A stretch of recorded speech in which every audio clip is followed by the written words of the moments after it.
When it's been a long day at the pool or beach, all you want is a yummy treat to cool off, and thankfully we have the perfect one waiting for us in the freezer. Homemade fruit popsicles. This 3-ingredient recipe was made with fruit, a little milk, and a little sugar, but I also had a secret ingredient that I personally added to make it extra special.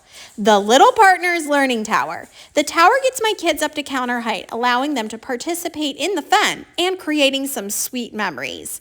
After I cut the fruit in half, the kids use the ice cream scoop to scoop out all of the fruit.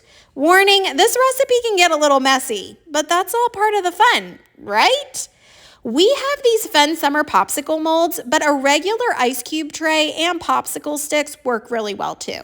And if you don't want to deal with the mess at all, pour the ingredients in a bowl and you can use a spoon to eat your treat after it's frozen. It took about 3 hours for our treat to freeze, and then they were ready to eat.